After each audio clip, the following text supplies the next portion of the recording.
Nós somos o Grupo 8 e vamos apresentar os Supercríticos. Supercríticos é o título que descreve esses arquitetos, devido aos questionamentos e críticas que faziam acerca de seus projetos, que fugiam do convencional, em busca de estratégias que se adaptavam melhor às suas construções. Ou seja, sempre havia uma autocrítica em busca de melhorá-los. Começamos então com João Filgueiras, depois vamos para Peter Eisman, Ren Koolhaas, Jacques Herzog e Pierre de Meuron. João da Gama Filgueiras Lima, também conhecido como Lelé, nasceu na cidade do Rio de Janeiro em 10 de janeiro de 1932 e se formou em arquitetura e em urbanismo pela Universidade Federal do Rio de Janeiro em 1955, antiga Escola Nacional de Belas Artes. Lelé, em seus projetos, buscava inovação e praticidade. Usou fortemente da argamassa armada e aço em suas construções, além de propor a utilização de elementos pré-fabricados. Em seus livros, Lelé apresenta suas experiências construtivas, que alteraram as propostas de movimento moderno, sistemas ambientais e uso de pré-fabricados. Entre eles estão O que é ser um arquiteto, Memórias profissionais de Lelé, A arquitetura de Lelé, Fábrica de Invenção, e Arquitetura, uma experiência na área da saúde. Como premiação, Lelé recebeu Medalha do Mérito pelo Confea em 1999, Personalidade da Arquitetura pelo SINAEC em 2002 e Honoris Causa pela Universidade Federal da Bahia em 2003. Uma das primeiras obras em hospitais de Lelé foi o Hospital Regional de Taguatinga. Depois temos a Secretaria do Centro Administrativo da Bahia, que deu entrada para Lelé projetar o Centro de Exposições. Foi uma das obras que mostrava o estilo construtivo de Lelé, construído integralmente em concreto armado, aparente ou moldado em loco. Aqui temos o Hospital Sara Kubitschek de Brasília. Foi o projeto que revolucionou o conceito da aplicação de métodos de tratamento terapêutico em hospitais, e no qual Lelé estabeleceu sua carreira. Este projeto foi considerado revolucionário, pois conseguiu adequar as necessidades tecnológicas e ambientais, diferindo dos demais hospitais da época, por meio do emprego de espaços arquitetônicos agradáveis e humanizados. Isso foi feito mediante o uso de ambientes verdes, iluminação e sistemas de ventilação natural. O Hospital Sara Kubitschek de Brasília serviu de modelo para o que depois veio a se tornar a rede de hospitais Sara. Também temos o CIAC, Centro Integrado de Apoio à Criança, que foi um projeto de Lelé com o governo que tinha a intenção de ser um centro comunitário para desenvolvimento das crianças. O Hospital Sara Kubitschek de Salvador, que deu abertura para Lelé construir o Centro de Tecnologia da Rede Sara, o CTRS, que era um lugar onde Lelé teve a oportunidade de projetar e executar novos equipamentos. Aqui temos o Hospital Sara de Belo Horizonte, o Hospital Sara Lago Norte de Brasília, o Hospital Sara Kubitschek do Rio de Janeiro. Aqui temos o Palácio Tomé de Souza, que foi construído integralmente em estrutura metálica, em um tempo incrível de 14 dias. Ele foi construído para ser sede da Prefeitura de Salvador por um período emergencial, mas que acabou se estendendo. O projeto Pernambués, feito por Lelé para o programa Minha Casa Minha Vida, foi feito para atender as favelas de Salvador. Nele, Lelé mostra sua preocupação com as restrições econômicas impostas pelo subdesenvolvimento e falta de recursos da população. Ele foi feito integralmente com estruturas pré-fabricadas, escadas drenantes e outras soluções simples que se adaptavam à situação. Como contribuição residencial, temos a Residência para o Ministro do Estado, a Residência de José da Silva Neto e a Residência de César Platts, que traziam a síntese das obras de Lelé, que eram construções feitas em concreto aparente. Como contribuição habitacional, Lelé em seus projetos buscava sempre se adaptar aos meios nos quais eles eram inseridos. priorizando atender às necessidades do homem e, além disso, se preocupando com o meio ambiente. No programa Minha Casa Minha Vida em Favelas, projetado por Lelé, ele teve a oportunidade de mostrar sua preocupação com os aspectos socioculturais, contribuindo assim para que os arquitetos tivessem uma nova percepção do seu papel transformador na sociedade. Aqui temos os projetos de Lelé, organizados em ordem cronológica. Eu sou a Carolina e vou falar sobre Peter Eisenman. Peter Eisenman é um arquiteto e educador reconhecido internacionalmente, nascido em agosto de 1932. Aqui eu trouxe um pouco da trajetória de Peter. Em 1955, ele se formou em arquitetura pela Universidade de Cornell. Em 1967, fundou o Instituto de Arquitetura e Urbanismo, um importante centro de discussões e pesquisas arquitetônicas, no qual foi diretor até 1982. Em 1975, ele fez parte do New York Five. É um grupo formado por 5 arquitetos que eles possuíam um interesse pela arquitetura de Le Corbusier. Em 1980, fundou seu próprio escritório de arquitetura, o qual conta com muitos projetos premiados em todo o mundo. Em 1982, ele foi professor em Harvard e em 2001 recebeu medalha de honra do Instituto Americano de Arquitetos. E atualmente, em 2020, ele possui 88 anos. Suas contribuições teóricas contam com um dos mais importantes textos e ensaios críticos da teoria da arquitetura. Entre eles temos as 10 construções canônicas, onde ele analisou 10 arquitetos importantes do século XX e suas posições teóricas, inovações tecnológicas e contribuição de design. Eisenman identificou um projeto dentro da obra de cada um desses arquitetos: Luigi Moretti, Mies van der Rohe, Le Corbusier, Louis Kahn, Robert Venturi, James Sterling, Aldo Rossi, Rem Koolhaas, Daniel Libeskind e Frank Gehry, que tem discursos e práticas arquitetônicas com desenhos, diagramas e textos incisivos. Ele apresenta a posição teórica de cada arquiteto e oferece uma análise crítica do projeto. Outro livro bem importante foi A Base Formal da Arquitetura Moderna, publicado em 1963. Nele, Eisenman confronta o historicismo com a teoria e a análise de formas, cujos traços distintos se consideram o fundamento da composição arquitetônica. Foi ilustrado suas observações com numerosos desenhos feitos à mão. Ele recebeu vários prêmios em todo o mundo, inclusive o Leão de Ouro pelo conjunto de obras na Bienal de Arquitetura de Veneza, em 2004. Aqui eu coloquei uma das principais obras dele. Na primeira imagem, a gente tem o memorial aos judeus mortos na Europa. Se trata de um campo inclinado de 19 mil metros quadrados, coberto por blocos retangulares que variam de 20 centímetros a 4,8 metros de altura. Ele quis transmitir uma sensação de incômodo e de confusão. O monumento busca representar um sistema ordenado que perdeu o contato com a razão humana. Depois, eu trouxe o Centro de Artes Visuais da Universidade de Columbia. Os elementos marcantes na fachada lembram andaimes, com função de dar à construção uma ideia de inacabado, e as torres de tijolos referenciam um arsenal que foi destruído por um incêndio em 1958. Outra obra importante também foi a Cidade da Cultura de Galícia. O formato sinuoso do projeto foi devido ao próprio relevo do terreno. Foi utilizado planos sobrepostos que parecem estar fora do eixo para provocar uma sensação de desconforto. Eu trouxe aqui alguns projetos habitacionais dele. Tanto a Casa 3 quanto a Casa 6, elas fazem parte de um projeto experimental de suas teorias desconstrutivas, que ele fez projetando 10 casas. Ele faz o uso de diagramas para o estudo de seus projetos, utilizando-se de grelhas para compor a geometria e dividir os espaços. As casas elas passam por um processo de desconstrução a partir do centro. Todas as casas elas partem de um cubo e acabam se constituindo em um elemento distinto. Oi, eu sou Eduardo e vou falar sobre Rem Koolhaas.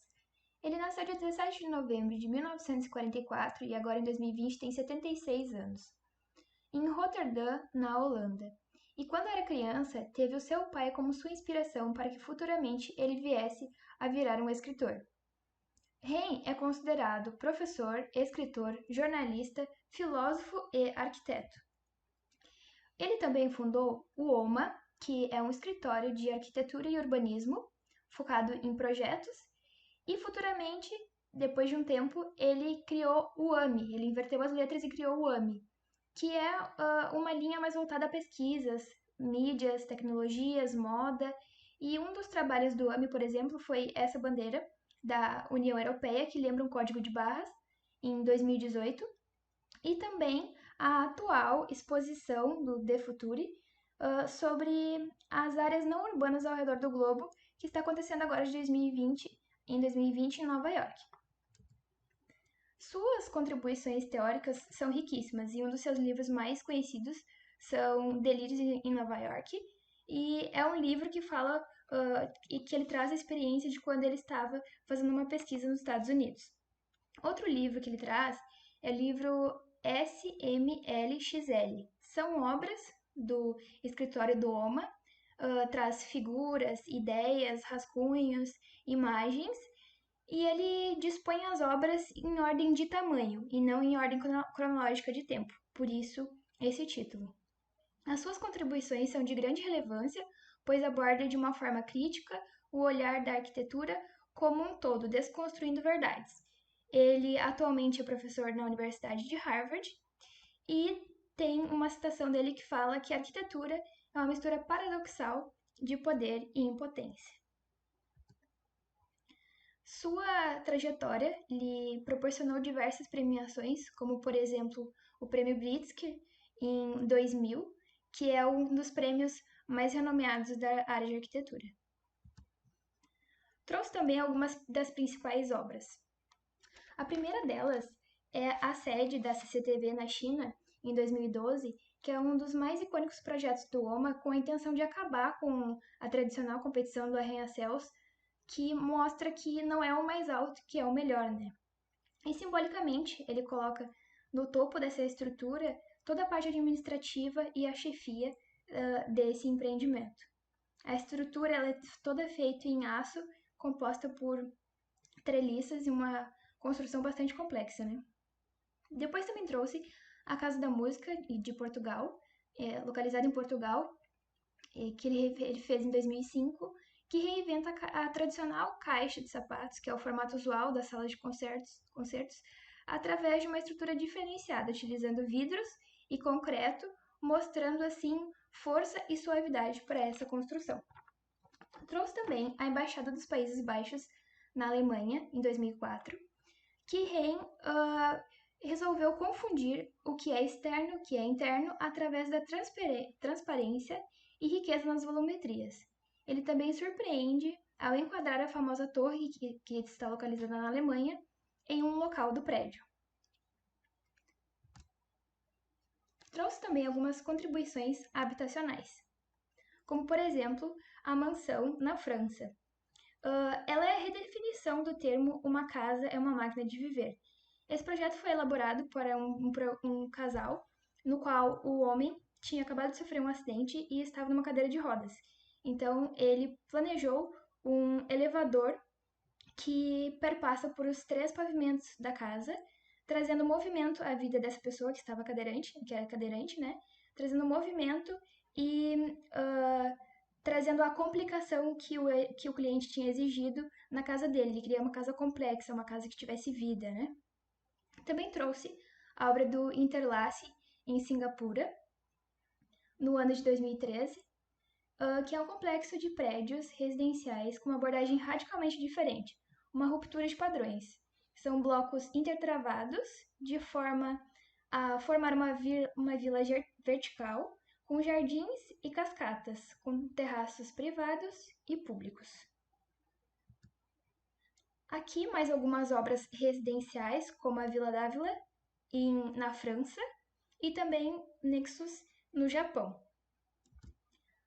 Aqui uma lista de alguns dos projetos que Ren esteve envolvido. Essa lista se encontra no site do OMA, para a gente poder ver a quantidade de projetos que ele já elaborou, né? E, para finalizar, Ren foi incluído pela revista Time em 2008 entre as 100 pessoas mais influentes do mundo. O arquiteto é Jacques Herzog e o arquiteto Eduardo é Pierre de Meuron. Como eles trabalham juntos e têm uma biografia muito parecida, tanto de início de carreira como de nacionalidade, falaremos juntamente dos dois. Para começar, Jacques Herzog e Pierre de Meuron, eles nasceram na cidade suíça de Basileia e se conheceram enquanto cursavam arquitetura no Instituto Federal Suíço de Tecnologia de Zurique. 2 anos depois de sua formatura, em 1978, eles fundaram um escritório que leva o nome deles, Herzog de Meuron, uma das arquiteturas com maior projeção internacional. Suas obras se destacam por conseguir relacionar a arquitetura clássica e tradicional, né, com a contemporânea. Eles utilizam os materiais de construção na sua forma natural, interpretados com uma nova visão para que tivesse um novo significado, e acreditam que suas obras não são apenas arte, eles precisam ter uma utilidade, levando em consideração as necessidades das pessoas. Eles escreveram alguns livros, né? A gente trouxe 2 livros para falar um pouquinho. Dentre eles é Metro Basel, que foi publicado em 1º de junho de 2009. E é uma história em quadrinhos, feita por Herzog, Meuron e Hertz, que narra a história arquitetônica e urbana de Basel e, ao mesmo tempo, analisa a região a partir de temas como moradia, trabalho, criação. Então é um estudo bem complexo feito dessa cidade e com isso permitiu a descoberta de potenciais deficiências e também de ideias de como ela pode se transformar. Já o segundo livro, publicado em junho de 2016 pelos 2 arquitetos, ele aborda a questão da transparência como uma forma de expressão na arquitetura e na arte também, para entender as intenções e opiniões escondidas por arquitetos e artistas mais importantes. Essas transparências elas são vistas em materiais como vidro, cristal e espelhos. Eles ganharam alguns prêmios, né? Dentre um dos mais importantes está o Pritzker, de 2001. Aqui a gente traz as principais obras deles e eu vou falar um pouquinho das residenciais, né? Dentre elas a Bauhaus, né? Essa casa, ela foi um dos primeiros trabalhos do escritório.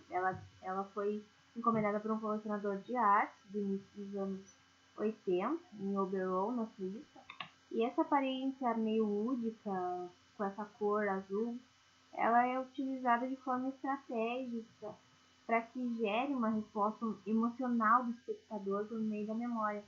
E esse mecanismo ele é muito utilizado nos trabalhos do escritório.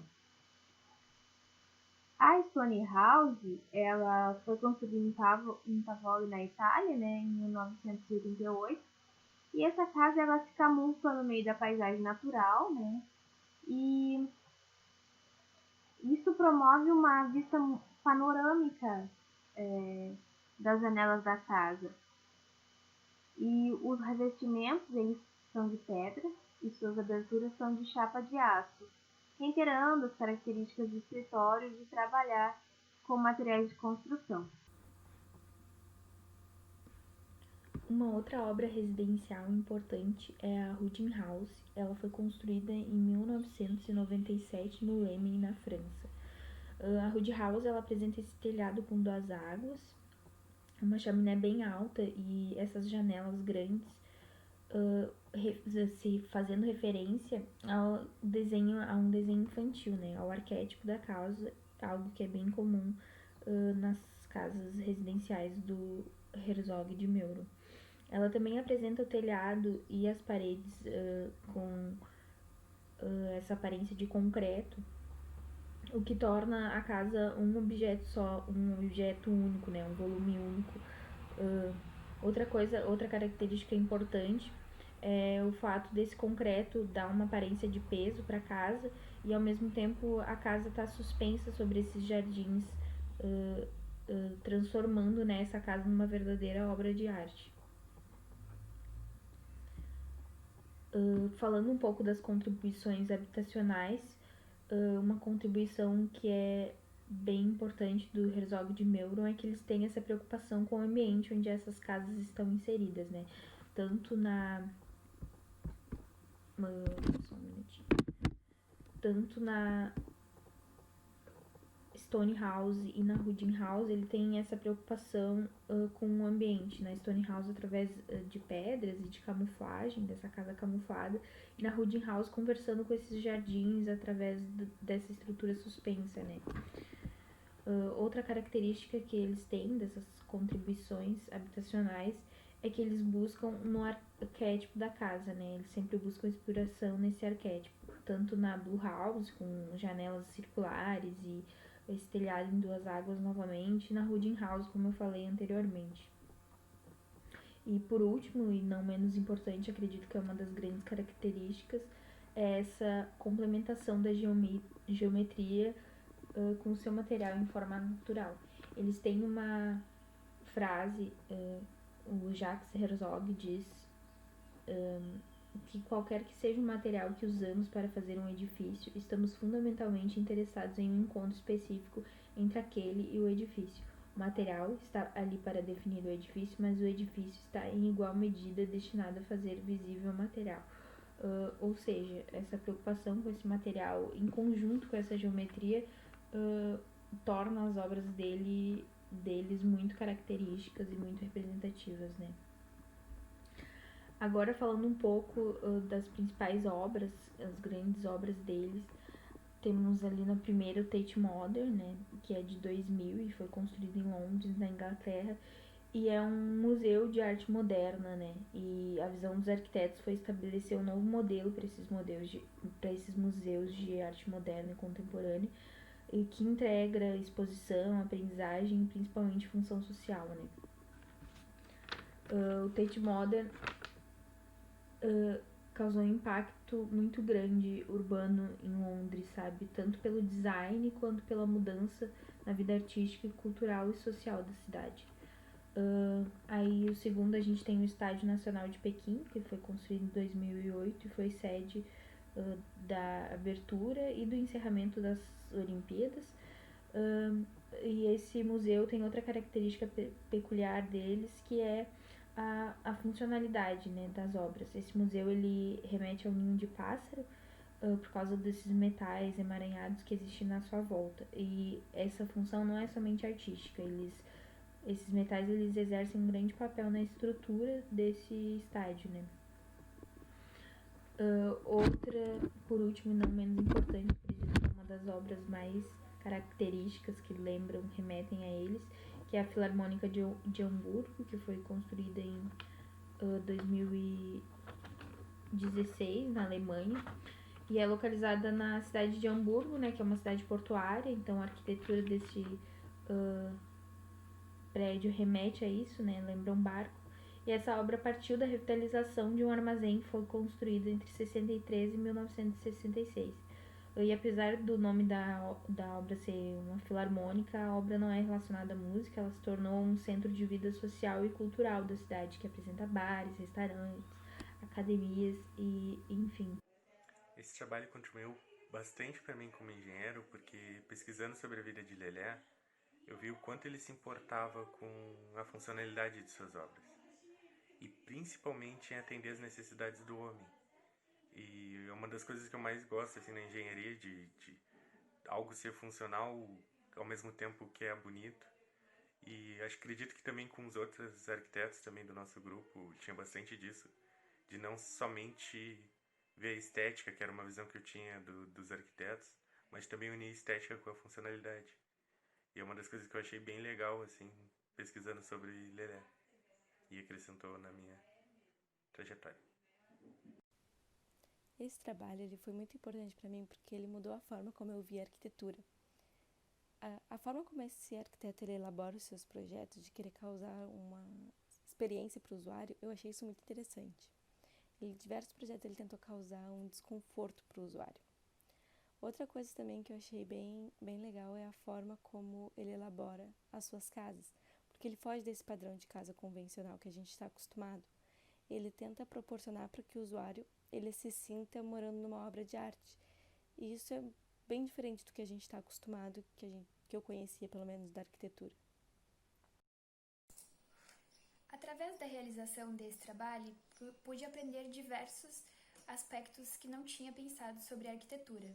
Por exemplo, Henri Koolhaas, ele por vezes confunde o que é externo e o que é interno em uma construção. Às vezes ele utiliza um material, por exemplo, na Casa da Música, que ele utilizou vidro, que é um material difícil de utilizar em um local que você precisa ter um isolamento acústico. Então, essa questão das escolhas dos materiais de forma adequada, de ousar nisso, a solução que ele trouxe também na mansão na França para o casal que tinha como o cliente era cadeirante, né? Então, ele trouxe um elevador que trouxe movimento dentro da casa dele. Então, essas soluções são extremamente bacanas e é interessante analisar qual é o processo de criação desses projetos, porque esses arquitetos entendem todo um contexto e trazem toda uma abordagem diferenciada, trazendo soluções para seus clientes. Oi, eu vim aqui falar um pouquinho do quanto esse trabalho agregou na minha formação acadêmica e profissional. Os meus arquitetos Herzog de Meuron, eles não se preocupavam apenas com o projeto em si. Eles se preocupavam com a finalidade daquele projeto, para que ele estava sendo feito e principalmente para quem ele estava sendo feito.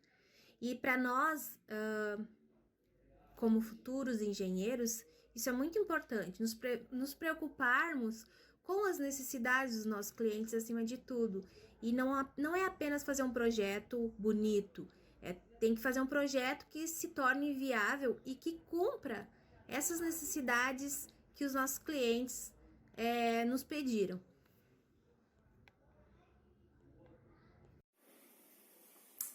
Eu acho que esse trabalho ele vai ser muito importante para a minha formação acadêmica, porque não só acadêmica, né, formação como profissional, porque eu acredito que esses dois arquitetos, eles transformaram uma visão minha sobre beleza e sobre arte, né, principalmente no quesito de transformar coisas muito simples em coisas realmente muito bonitas, né, porque eu sempre associei a arquitetura como algo sempre muito mirabolante, como algo sempre muito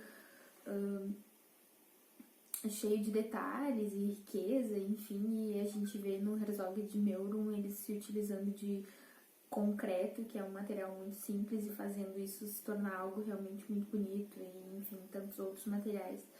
E eu acho que essa é a principal contribuição deles para esse trabalho, né? Para não só para o trabalho, mas para a minha vida acadêmica. Então, essa foi a apresentação do Grupo 8, composto por Caroline, Eduarda Lima, Eduarda Giovana, Maria Daiane e Lucas. Espero que você tenha gostado das informações que trouxemos sobre esses grandes arquitetos super críticos. Um abraço!